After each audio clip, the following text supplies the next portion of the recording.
Okay, so it's now 3:40, and I definitely want to make sure that that Paul has an opportunity to speak and tell us all about what he's got for us. To introduce, my name is David Becker, and I am a faculty member at APUS, at American Public University System. But that's not nearly as important as the fact I'm also a middle school teacher, and I'm really excited for this presentation. As a chair of the SESA 2022 conference, I'm the education chair, and so I think we've got a lot of great stuff this year. But as someone who is involved with adolescents and middle school students as a whole, when I saw this presentation, it's exciting and really some great stuff that you don't often see the handle at the middle school level. And so in just a moment, we'll begin. And what my job is as the chairperson here, I'm going to be quiet and turn off my camera and let Paul speak. But what I do is I keep track of things in the chat. So I will watch the chat as Paul's talking. Feel free at any time to ask questions using the chat feature.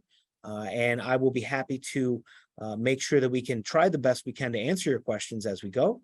And make sure that you get as full an experience as possible.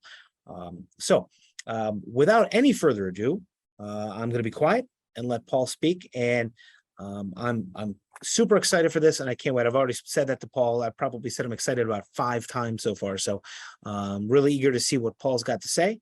And I'm going to be quiet. So Paul, have at it. And thank you for joining us, Paul. I appreciate it. Wonderful. Thank you for the kind introduction. So I'm Paul Grogan. I'm an assistant professor at Stevens Institute in Hoboken, New Jersey. This work is done with Iser Pena, who's a master's student in our Space Systems Engineering program. Unfortunately, he's not able to be here to give the presentation today, so I'm filling in as pinch hitter. This work is titled Orbital Federates, Developing a Game-Based Learning Module on Space Operations for Middle School Students. This is a work in progress that we've kicked off this year after a couple of years of pandemic delays. And this work is funded by the National Science Foundation through a career grant that I'm the PI for. So let me start with just some policy foundations. The U.S. space policy the U.S. Space Policy's framework was published in December of last year. And it outlines some of the high-level initiatives that we in the U.S. have to put forward to make space a continued strength for our country. So of the 6 priorities that are listed in the priorities framework, the one that I'm really passionate about is number 6, which is investing in our next generation. Of course, as a faculty member at a university, my day-to-day job is working on education and also on advancing research. So this is near and dear to my heart, and it's really the core of what we're working on this project. Of course, these other priorities, there's a lot of really good stuff here. Working to maintain leadership in space exploration and science, working to use space-based observation capabilities to support action on climate change, and some of the others as well. But this effort is really aligned with the strategic priority on investing in the next generation. One other policy document that I want to put forward, because this just came out recently, earlier this month in September, is the Interagency Roadmap to Support Space-Related STEM Education and Workforce. My research is funded by the National Science Foundation, and it falls very well in line with this task force. The report identifies 3 top-level goals and objectives that need to be pursued to align with the space policy's framework. And the first one I really want to emphasize, which is to help inspire greater engagement from educators and learners in space-related STEM content and fields. The space domain is changing very rapidly, and there are enormous opportunities for new careers in this area.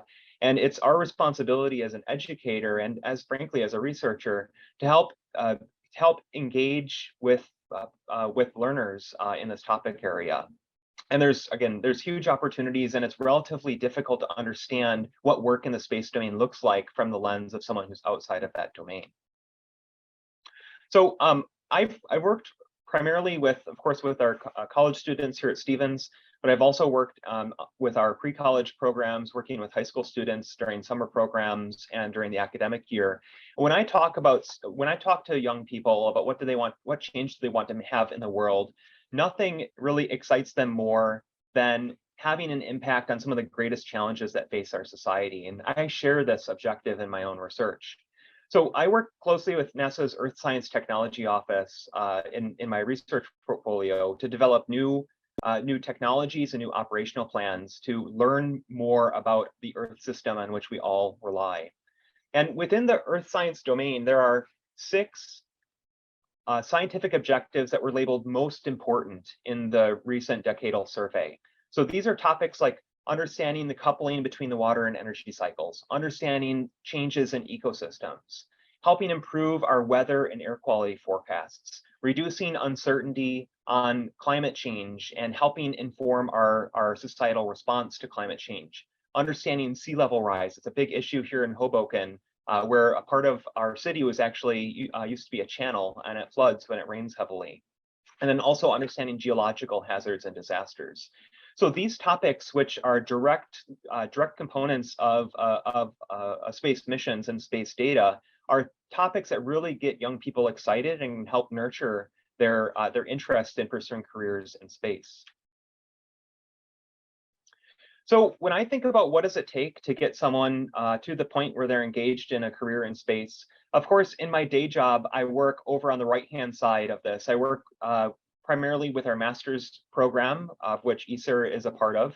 And I prepare students with the knowledge that are needed to work to make a transition to the space workforce for government or commercial parties. But this isn't really where there's a gap in current education. It's much earlier in the pipeline to get to this point where we need a greater attention. Here at Stevens, we have strong undergraduate programs, for example, in STEM topics. That's the core of our university philosophy, is primarily an engineering school. But it's not even at the undergraduate level where there's a true need for new engagement and innovation to reach new individuals. Instead, and we can't even really look at the high school level completely. Of course, high school is where learners get their strong sense of the quantitative methods that, for example, in the space systems engineering world, are the underpinning of practice.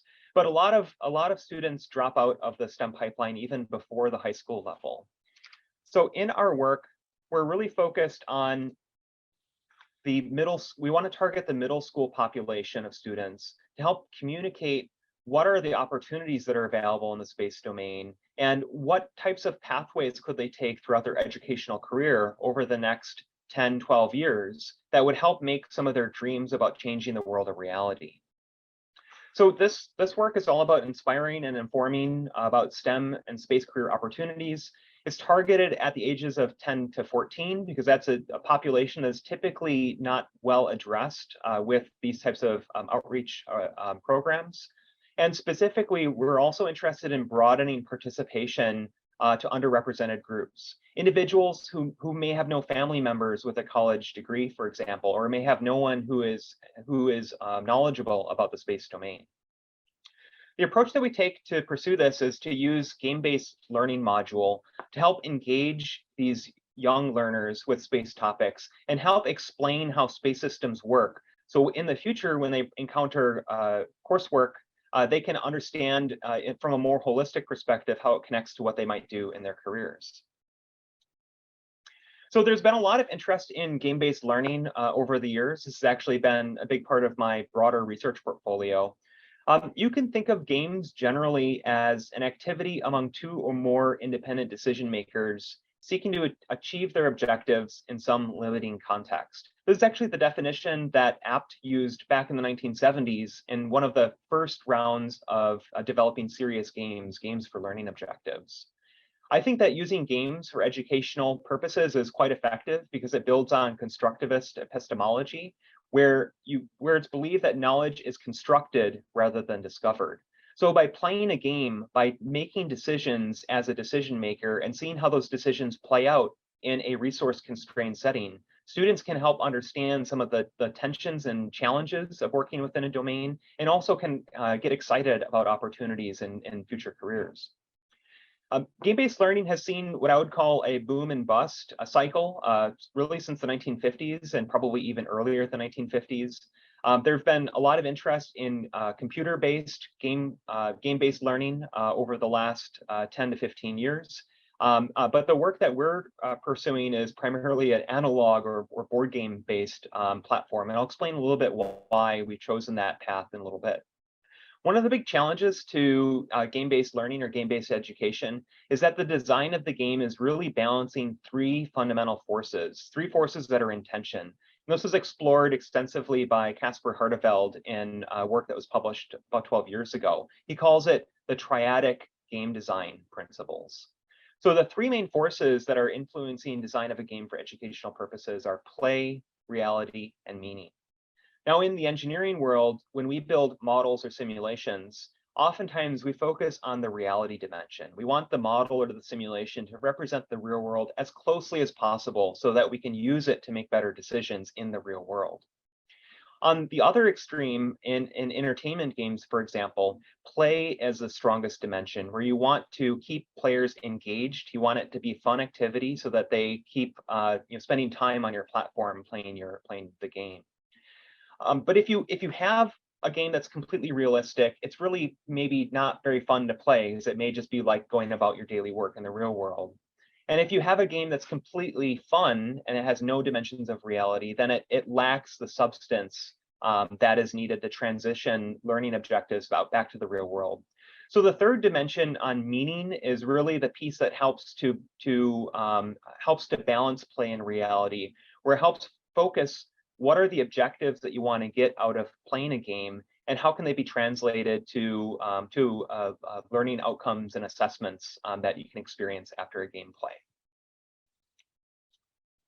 So the game that we're building on is a game that I had developed a number of years ago, back when I had some time between my PhD studies and a postdoctoral appointment. It's a game called Orbital Federates. It's a space-themed board game that was originally developed as a research device to study how commercial space architectures could operate across organizational boundaries. So in the board game, each player controls their own space system with satellites and ground stations, and you work to maximize revenues by collecting contracts by observing and then downlinking data at a later time. It was developed as a board game because it was primarily looking at social dimensions of risk when you are looking to collaborate across organizational boundaries. It is also quite a fun activity to negotiate with your partners next door about use, for example, of a shared ground station to determine payment terms. So in our work, we have four main objectives to transition this existing board game to the middle school audience. First, we identify what is the educational setting that we're targeting with this particular work. Then we've been developing some specific learning objectives that will be used to tailor the game to the target audience. And then using those learning objectives to help simplify these game mechanics to make it easier to understand, easier to play, and more valuable through that meaning dimension for our target audience. And we're in the phase of iterative pilot testing and balancing. This is not a simple kind of linear process where we go through several iterations of new concepts to get feedback from members of the community. So a little bit about this Orbital Federates game. As I mentioned, it was originally developed to study design and operation of commercial or collaborative space systems. The main tension that's under investigation is how do you balance the upside potential versus the downside risk of having a part of the system that you're using owned and operated by someone else. And there's also some inherent complexity involved in having a distributed space system that's owned and operated by many autonomous independent decision makers. So previously, this game was play tested with workshop and conference audiences. So general graduate students, researchers, people who are already in the space domain. And it was actually a lot of fun, especially for people in the space domain. You could role play as a space operator and think through new scenarios that so far have just been done on paper through paper studies. But it did have some downsides. It was pretty complex to play. It required facilitation of an expert because it was so complex, and it was long. At one conference, I think we played a session of the game that was 3 hours, sitting in the lobby of the hotel. And there were some supplementary products that were previously developed as well, including a Python simulation where you could generate results of entire sequences of a game to understand relationships between risk and reward in these new distributed architectures. So some of the main constructs that we're persisting into this work for targeting the middle school audience include looking at space system design.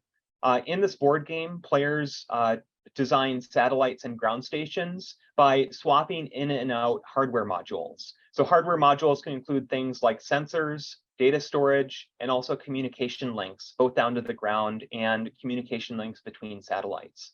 So players have agency over designing and choosing how they want their space systems to look. Those space systems are placed into an environment. It's not a very high fidelity environment. It's a two-dimensional representation of space. You can see this is the main game board where the Earth is the green circle in the center. We've modeled it as having 6 different quadrants, 6 different sectors where you could place a ground station on the surface of the Earth, and then several layers of orbits above where you could place satellites. The orbits are designed where they have different resonance periods or different orbital periods. The lowest orbit segment takes three turns per revolution. The middle orbit section is 6 turns per revolution, and then the upper orbit altitude is a geostationary altitude where the spacecraft that are placed there remain fixed over one location on the Earth. And during gameplay, various contracts and events become available on the surface of the Earth. And if you have the correct corresponding sensor on your spacecraft, and your spacecraft is in position to collect data about this event, you can store data, and then later downlink it to a ground station and collect rewards based on contract terms. And you can use those funds to purchase additional space systems to grow your constellation. So just a quick walkthrough of how this works, just to get everyone on the same page. This is a snapshot in time for a single player who happens to have a small satellite with a synthetic aperture radar, that's the purple token, and a space to ground link. At this particular time, the spacecraft is in a low orbit over one of the regions on the Earth. This player also controls a ground station labeled Z at a different location on the Earth. During gameplay, time advances in discrete turns. And the spacecraft move designated segments every turn. And as contracts are revealed, those contracts are available for data collection if there's a matching sensor on board a spacecraft. In this particular case, the contract that was underneath the satellite is compatible with a sensor on board. So the player could choose to collect data represented with little wooden cubes using the sensors on the board of the spacecraft. And those data would be stored until an available ground link is available. So in this particular case, there's no ground link immediately available. So the player would have to wait until the next turn when the spacecraft moves in position over the ground station, at which point the player could move the data from their sensor, from the data recorder and sensor, to their space to ground link, transfer it to their ground station, and then receive a financial reward. And that reward would be used to fund or purchase additional space systems. So some of the major challenges to this game was, of course, it wasn't designed for education in the first place, but it was intriguing, interesting. Some of the challenges for transitioning it to an educational audience is that there's a large system design trade space. The beginning of the game, the first turn usually can take 30 to 40 minutes to decide how do you spend your initial money on your space system, and that's just incompatible with the target audience that we have in mind. It's also pretty complex to update all of the tokens and game board positions from turn to turn. That's why you always use an expert facilitator for running these in conference and workshop settings. There's also relatively high variance where a player may just have the wrong sensor type, and there's nothing that they did that caused them to be unsuccessful in their business venture. They just got unlucky, and that's unsatisfying for learning objectives. The game also has somewhat of what's called a win more dynamics, where if you do get lucky, if you complete contracts, you get additional revenue, and that revenue can be used to grow your constellation and earn more revenue in the future. So of course, that positive feedback loop is present in the real world as well, but it is not as fun to play when you're in a game-based setting. And as I mentioned, this existing game required expert facilitation, largely due to the complexity of all the pieces that were involved. So for transitioning it to a middle school audience, we had set some ground rules about what is the educational setting that we have in mind. We wanted to target a much shorter time period than what we had run previously at conferences and workshops. We targeted a 60 to 90-minute period, including assessment. That period works well. It's a little long for in-classroom experiences, but it works well for formats like after-school programs and community science center programs. I had previously volunteered at the Adler Planetarium in Chicago, and we ran a number of these community science programs that have bring members from the community in and have structured programs on this time scale. We also wanted to support from 20 to 30 learners using kind of one module, which means that we would want to be able to have multiplicity of games running at the same time. The games generally accommodate 3 to 4 learners, so you would need to have 8 to 10 copies kind of in one deployment, and we wanted it to be simple enough where one facilitator would be able to help manage the entire classroom. With these kind of ground assumptions, we also recognize that there may be extensions for larger curricula. Particularly if there's educator support, if we can work with existing teachers and help introduce some of the earth science concepts that are really at the heart of this educational activity, then this program could be scoped up further with those additional contents. So some of the main objectives that we've had over the last few months with ESER's work has been to make the game mechanics easier to learn, easier to understand, easier to execute, to hold the attention of our target audience. We also want to make the game portable and reusable so that it can be used across multiple settings. And we also wanted to retain the analog features of this game, not because technology isn't cool, but if you have a board game, you don't need power, you don't need internet. It's really easy to bring it to new locations with a lot less uncertainty about what's needed to support it. And we wanted to make the activity a social activity where you talk over the board with your playmates to talk about different strategies or different outcomes of random events that may have affected a particular game setting. We've worked in the past with a printing company called the Game Crafter in Madison, Wisconsin. So they do print on demand for board games, and it's a little bit higher price than what you would see, for example, in a large volume print run. But we're targeting around $75 for the cost of one game as a way of potentially scaling up this activity in the future. So to help inform the changes that were needed to Orbital Federates, we relied heavily on Bloom's taxonomy to help structure specific learning objectives. So Bloom's taxonomy is, I can't really give it justice in the time I have available today, but it's a classification system that identifies 6 categories of cognitive processes that learners experience when developing new knowledge. These categories start at the lowest foundational level at remember, which is to recall facts and basic concepts, and higher levels build on higher level thinking from understanding, applying, analyzing, evaluating, and finally creating new knowledge.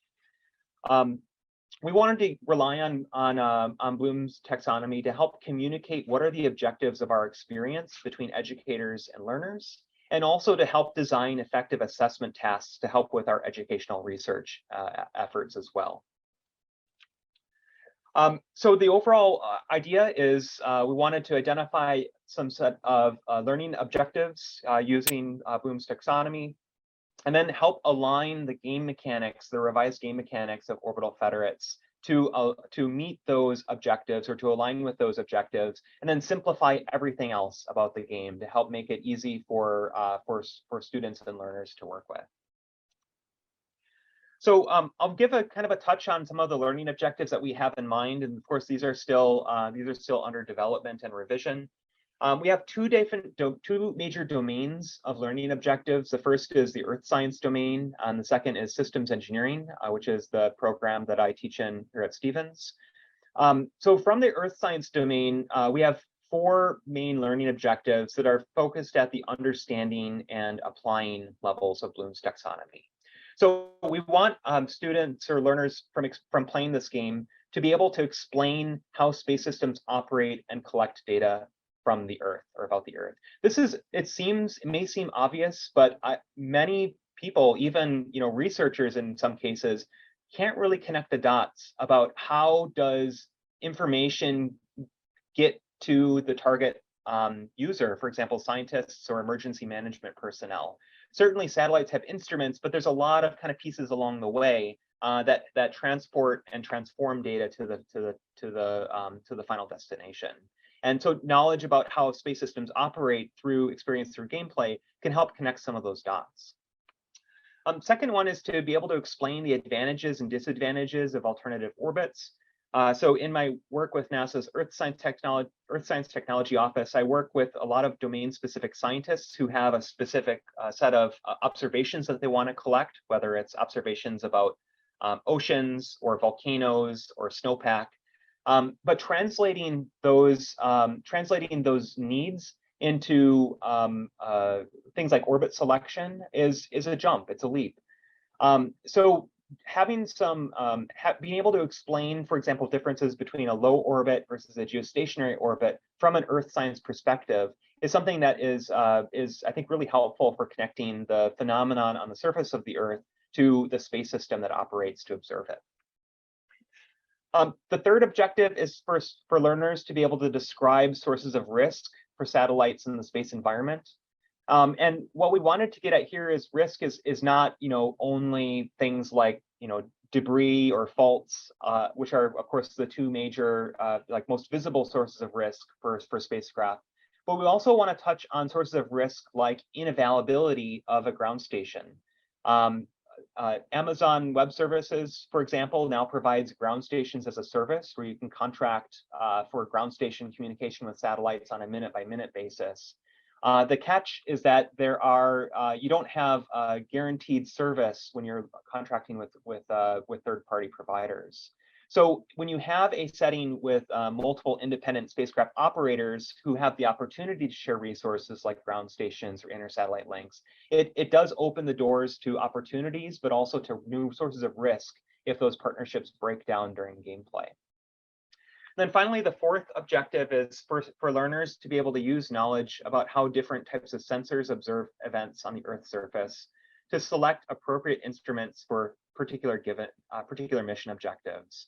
So within gameplay, learners get to learn about different types of sensors, including visual sensors, infrared sensors, radar sensors, and their applications to Earth science phenomena, so that they would be able to help identify the appropriate sensor selection that corresponds to an Earth science phenomenon that they may be interested in. Within the systems engineering domain, we have 3 objectives, and these get at slightly higher portions of Bloom's taxonomy. I think of systems engineering all as creating or synthesizing something new that doesn't yet exist. So the application and use of knowledge to create something new is something that's special, and I think you get a lot of experience with that in a hands-on environment like a board game where you're actually designing, even though it's highly simplified, you're actually designing and operating a space system. So the 3 main objectives are for learners to be able to construct required system functions for a space system to achieve a mission objective. So we want learners to start thinking a little bit more functionally about what's needed to accomplish a mission. The functions here, what I mean is things like being able to record data or observe data that's on the Earth's surface, to store that data on board a spacecraft for a period of time, a function of being able to communicate or transmit that data to, for example, a ground station, and other functions like adapting or changing your constellation to meet emergent or new demands. Second is to identify multiple space system implementations that can achieve the same mission objective. One of the richnesses of a game that emphasizes design is that there are many ways to solve a problem. With the multiplicity of different satellite configurations and ability to downlink data directly through to ground stations or cross-link data to adjacent spacecraft, the students really have an ability to come up with many alternatives that could solve a problem, and that's, I think, very powerful.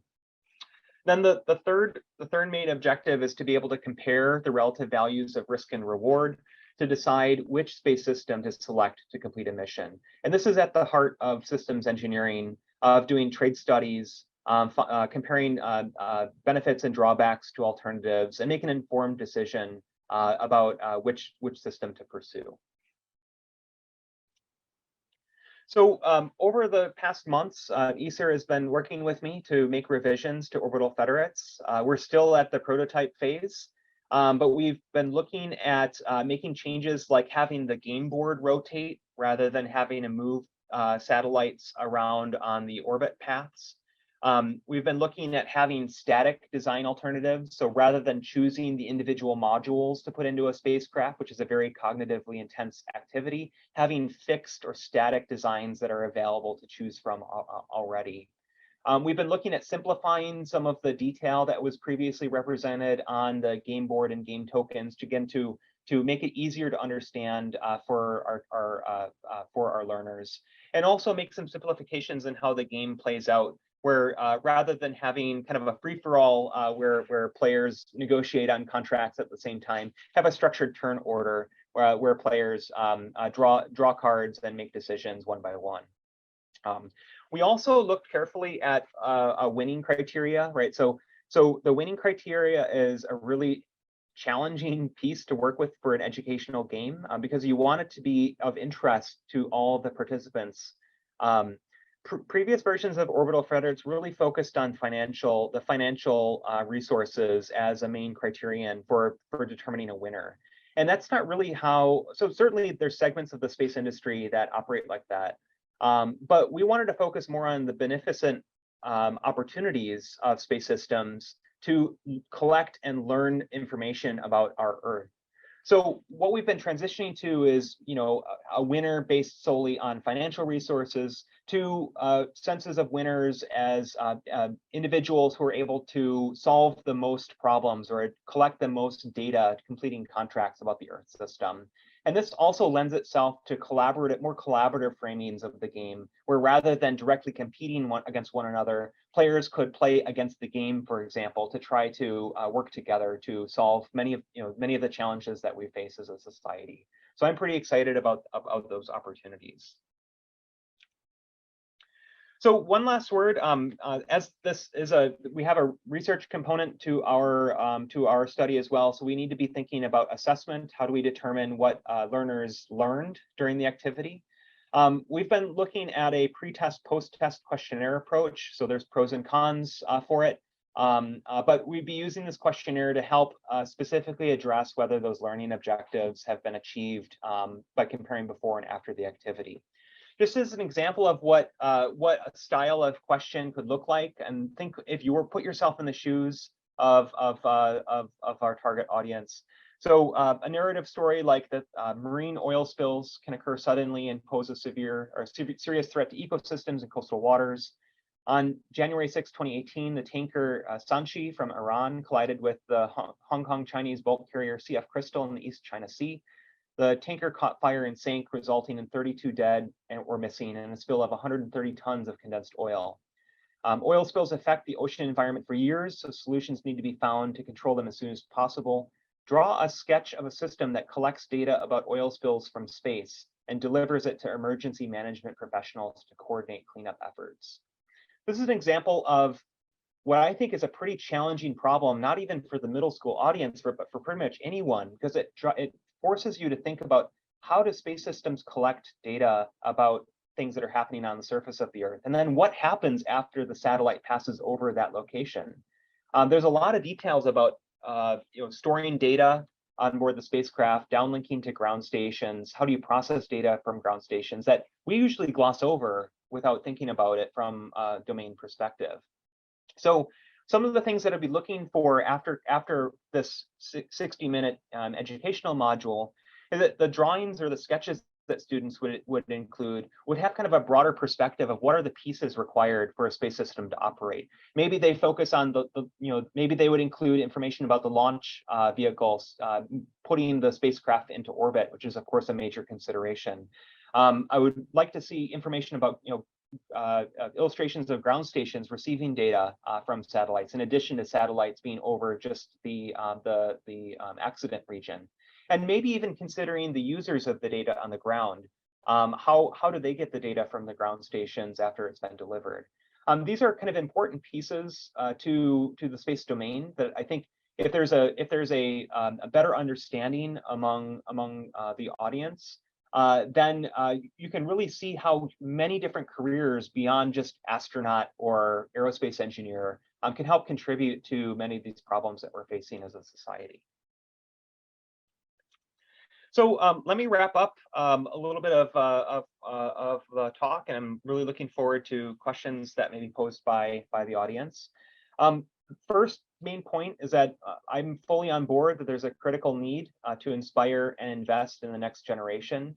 In addition to kind of the aging workforce in the space domain, there are huge opportunities for members of our community who may not have thought the space domain was for them, or may not know anyone who works in the space domain. There are huge opportunities for everyone to get involved in the future of this very exciting domain. What I found in talking with young people is that Earth science provides a very compelling context for space. People are very passionate about what's happening to our Earth. How do we know what's happening to our Earth? And also, how do we plan for our response to what's happening to the Earth? We really will rely on space-based data and analysis of space-based data to help make changes to improve the world that we live in.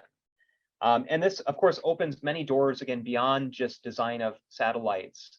Everything from analytics to economics to policy.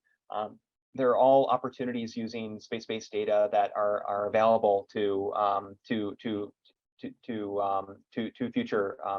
future people. The third main piece then is that the approach that we're taking is that of game-based education. It's pretty challenging, I would say, because of these triadic elements of reality, play, and meaning. To have an effective game that helps achieve particular learning objectives, there needs to be this core representation of reality that accurately reflects the target system that you're interested in. But what a game-based environment affords for you is that you can make the learning experience engaging, where you can have the learner almost pull the knowledge out of the game, rather than having knowledge pushed onto the learner from more traditional modes of education. And this third element of meaning, I think of as the third leg to the stool that helps understand what are the portions of reality that are needed and which portions of reality can be simplified to achieve the learning objectives that are set forward. In our work, we're making revisions to this existing game, Orbital Federates, that was designed originally for research purposes. We're targeting middle school learners, which I think is a challenging audience to target, but it holds huge opportunities for inspiring and engaging in the next generation, and highlighting all the different career paths that are available to work with the space domain. As I mentioned, we're looking, it's a relatively short defined module, 60 to 90 minutes, easily packaged, easily extended for future efforts. And the overall approach that we've taken is by first identifying learning objectives, and then second, working to revise the game mechanics to meet the educational context and the learning objectives, and then finally working on mechanisms for assessment. And finally, as a longer term goal, I would like this opportunity to, or I'd like this activity to be successful. And in an ideal world, this module would be available as a print-on-demand game. Again, if it's not a commercially published game, the prices are a little higher than what you'd expect otherwise, but we'd be targeting at around $75 for a target price. And I think that that price point, it becomes accessible to a broader audience for educational initiatives. So with that, I'd like to thank you for your attention. Hope that you found this work as interesting as I do. I do want to acknowledge the National Science Foundation for supporting this work, and also acknowledge Isur Pena's work, even though he's not able to be here with us today. So thank you very much, and I think we have a bunch of time for questions. You do. And so, Paul, once again, thank you. Again, being very selfish and very biased because I work with middle school students, I found this fascinating. And there was a question from early on, right at the beginning, and I ignored it, and I didn't mean to ignore it. I actually put a little comment in there. I do want to bring it back up now. And of course, I realize that your entire presentation is, of course, dealing with one specific game, a board game. And which I've never heard of. So I thought that was great. I think you explained it wonderfully, and I understand all the implements for it, or all the reasons behind it, I should say. And so the question is a great one, and I won't be entirely selfish here, other than to say that we're at the school where I work, the public school where I work, both Roblox and Minecraft are huge successes. Kids absolutely love it, love them. And I recognize that, of course, what you've been talking about is one thing. And I'm wondering if, as you're learning these lessons, as you're understanding the positives that have come out of your study so far, is there a plan, or have you been considering porting these ideas, these lessons, or possibly your successes into other avenues? I'm not ignoring, and I wanted to bring up for our audience too, that one of the things you talked about was it's analog. By design, it's analog. And we all know what it's like to lose power and lose internet and all that fun stuff. And those are very real concerns too. And you addressed that in your presentation, which is, I thought you would, why I didn't mention that when the question first came up way back at the beginning. And it also came from Huva, so I'm actually not sure which one of our participants might have offered that question. Sure. Very long lead in. So have you thought of other ways to port some of this over, or where are you guys? Yeah, that's a great question. So I had a real benefit when I was a graduate student to work with a number of university researchers who do study games and educational games as a topic of study. And so there are there's a couple of pieces. So creating a digital game that has educational objectives is extremely hard, and it's very expensive, and there are more failures than successes. I'll put it that way. It's specialty knowledge. It's not just educational philosophy, but it's also software principles, human-centered computing. It's knowing what the resource constraints on your target audiences, IT systems are. It is very complicated. There's groups that do it very well, but it's very difficult to do. Now, what's changed? So I love the examples of Roblox and Minecraft. What's changed over the past few years is now there are virtual environments that are blueprint. They're open books. You can layer your own experience on top of a platform and have a virtual environment for students and learners to experience new topics. And that significantly reduces the cost of development for a game-based activity, because you're not developing the software you're only developing a narrative or a scenario that's put onto an existing, in many cases, commercial software base. So that is huge.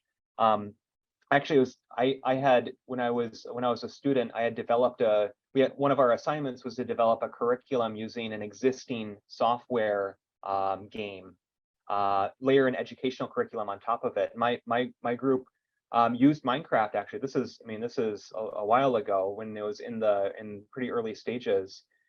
We had developed an educational curricula about exploration, where students would explore their Minecraft world and keep journals and logs about what they found, and compare those journals and logs to some of the great explorers of our history. So look at Lewis and Clark. Look at their journals and that they wrote when they were exploring the American West. Look at the Apollo missions, for example. What did the astronauts write about and communicate during their great explorations? And that open world, that virtual environment where you could share that same experience as some of the great explorers and get a real strong affinity for what they were going through and what they were seeing for the first time. That's amazing. Now, when it comes to space, it's a little bit more challenging. There are some open world environments that are space themed. We haven't looked at them. We haven't done extensive looking at them. The one that would be somewhat closely aligned, I think, would be Kerbal Space Program. So you can build launch vehicles and launch little Kerbal characters into space. The physics behind that game are actually fairly realistic, although it's been simplified to make it fun to play.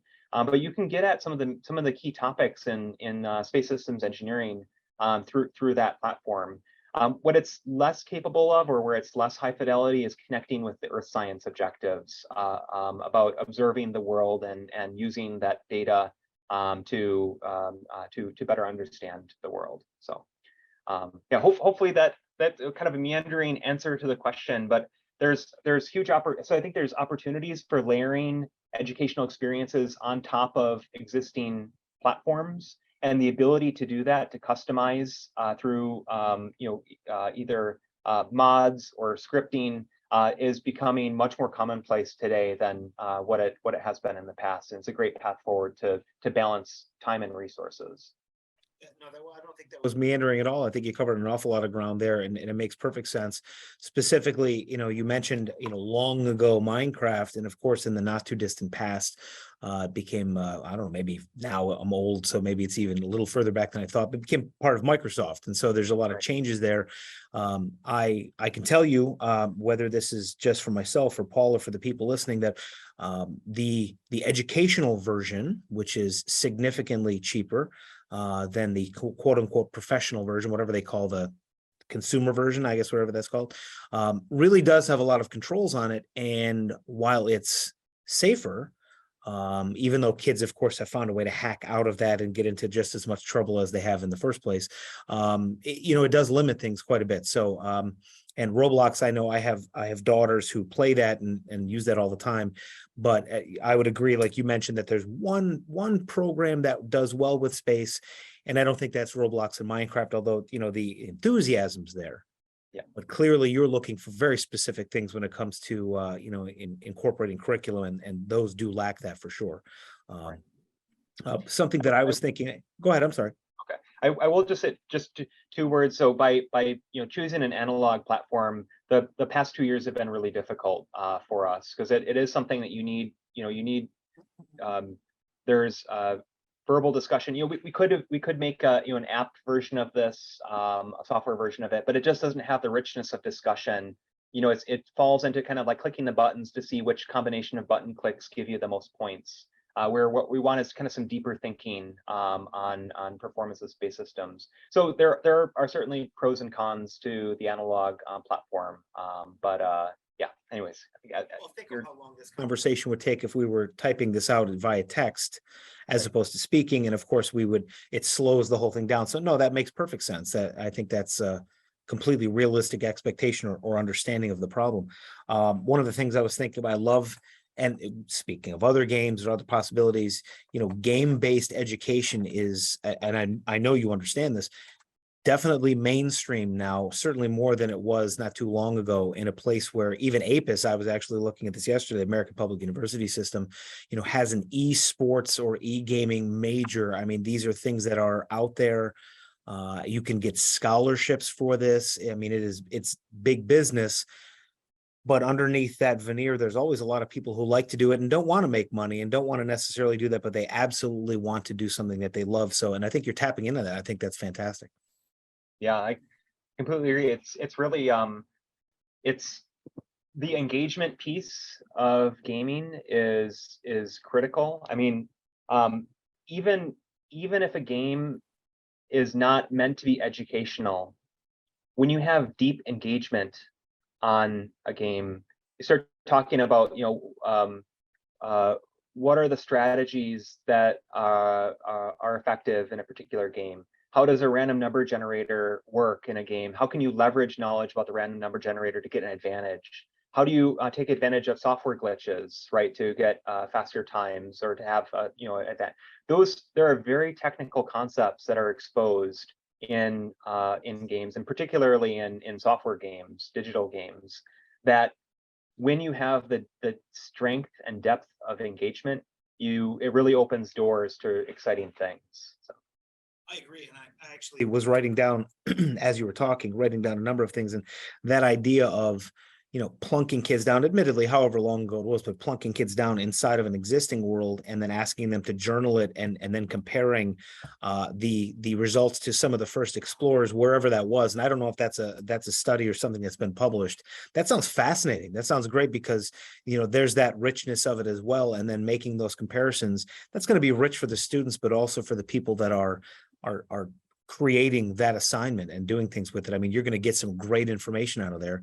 And of course, you can continue to tweak that over time to make it even better. So that's a fantastic example of something that'll be fun. I would assume that you've done some of those same sort of things with the analog setup that you have as well.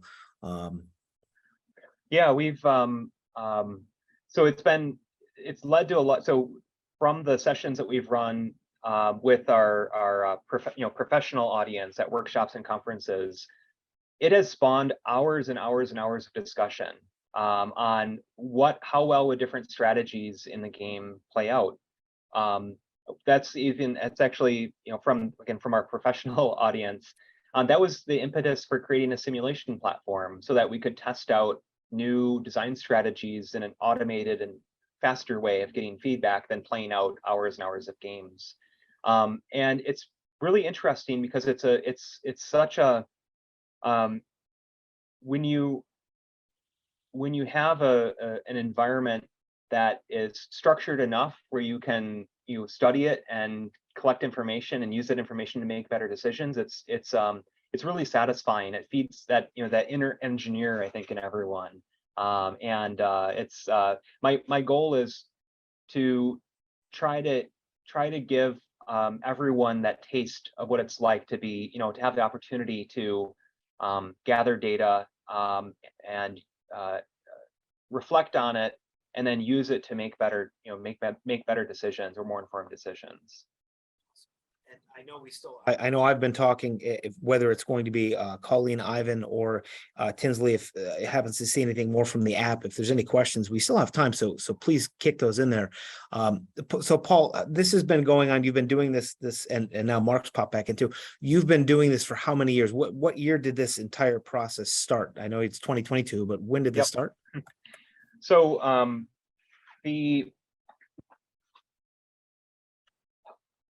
this particular effort to tailor the Orbital Federates game to the middle school audience really has been only kicked off in earnest since June. So we originally had intended to start a year prior, but it got delayed due to pandemic issues. But there's a much broader portfolio here that's much older. So the board game itself has been actually a part of several research studies of mine dating back to around 2015 or so. I mean, actually, none of them are in the educational area. It's actually in the domain specific research area in systems engineering to understand. It's a proxy problem. It's a model of a real world system that's detailed enough where we can advance some core knowledge.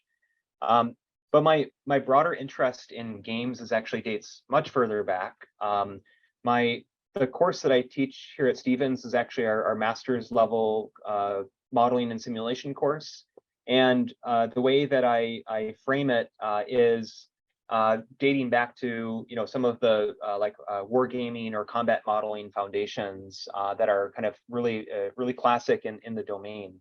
And it even some of the main principles can even be traced back to chess and Go and other strategic games that help mature or advance thinking strategies for individuals. And this is, I think it's been a part of my research program ever since I started doing research. That was 14 years ago. And it's something that I feel strongly about, and I've carried it forward, and it comes out in almost all of my research projects in some way. Well, this is unquestionably, something that you spend a tremendous amount of time on. And I also know how grants work. So we started this in June, and, obviously if they're middle school students, they're probably still they're just out of middle school or still kicking around here in the area where we are. Middle school can be grades 5 through 8, but there's some places that are 5 through 9. Yeah. Do you have a plan to track the students that have participated in this and see the fruits of your labor and what sort of things bloom out of that? Have you had a chance to do that? Yeah, that's a great question. So for this particular project, we have I think we have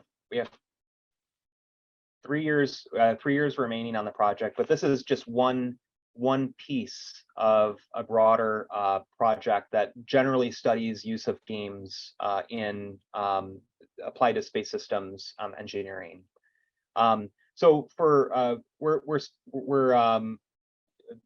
later this year, we're looking to roll out the first pilot tests of the activity with local partners here in the Hoboken area. And our initial assessment strategy is pretty narrowly focused, right? It's on the immediate effects of gameplay on achieving some of the educational or learning objectives. Sure. It would be wonderful to keep in touch with learners or participants over a longer time period. That's not in our plans for current progress for the current scope. But that I do think, and we see this in some of the literature that. And I can even think back to my experiences when I was in middle school, and even I had a science teacher who gave me a little electronics kit that I could work on after school to build a motor, and something very simple like that helped spark or inspire an interest in pursuing kind of technological career paths.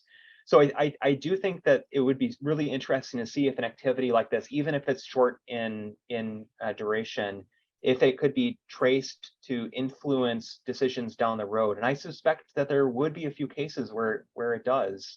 But those types of studies are quite, they're labor intensive to administer. Yeah. Well, and with a couple of minutes left, and Tinsley might be able to speak to this. I don't know if we get cut off at 4:40 exactly, or if it just goes until we end it. But I think that with how complex this stuff is you're talking about, and you have buy-in, there just has to be a spillover. It has to continue for those students. I mean, this is, if they're involved in this, and I mean, this is some complex stuff. I know that we have STEM wars, we have some things around where I am, and they're great, they're wonderful, and I don't mean to disparage them, but you're talking about orbital mechanics. I mean, these are really complex sorts of things.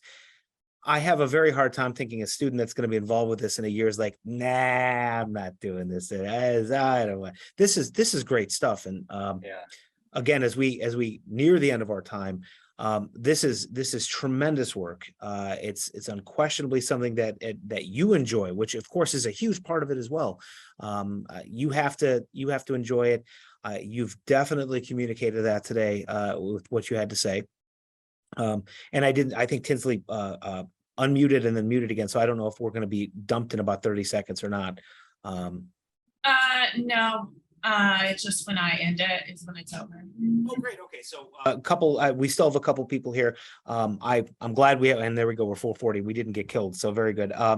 In any case, Paul, if you had anything that you wanted to say to kind of close, or Ivan and Mark, if there's any comments that they wanted to make, I would Paul, go just, for it. yeah, I would just, if anyone's interested in, talking more, or if you have some students or a community who might be interested in seeing some early concepts, or part of the next batch of our recruitment, send me a note. Very happy to stay in touch, and looking forward to help align with our educational efforts with some of the policy objectives that are set at the national level. So thank you. Awesome. And I appreciate it, because we have a robotics course here in the very small district I'm in, and we participate in things. So I'm personally going to email you, not again to be continually selfish, but I found this fantastic and wonderful. And it's great for you to be able to share this with us this afternoon. I appreciate it very much. You're welcome. Thank you. Take care. Have a great night. And again, we appreciate it. Thanks so much. Take care, everyone. Thank you for your time. Yeah, bye-bye.